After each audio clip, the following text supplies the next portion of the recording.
गर्मी की छुट्टियों में दो पक्के मित्र राहुल और रोहित अपने नाना नानी के गांव घूमने आए थे।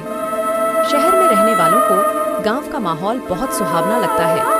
वहां की सादगी, साफ स्वच्छ वातावरण, वहां के लोगों का एक दूसरे के प्रति व्यवहार बहुत प्रभावित करता है।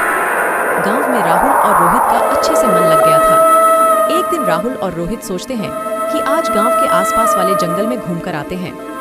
राहुल, रोहित और उनके कुछ दोस्त जंगल घूमने के लिए तैयार हो जाते हैं।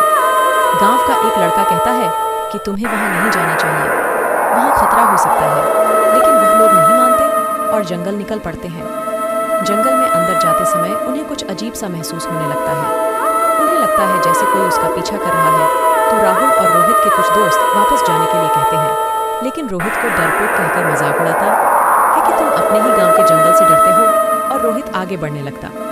उसके साथ उसके दोस्त भी आगे बढ़ते हैं। लेकिन राहुल को कुछ ठीक नहीं लगता तो वह वापस आ जाता है। जैसे ही रोहित और उसके दोस्त आगे बढ़ते जाते हैं तो आसपास का माहौल और भी डरावना हो जाता है।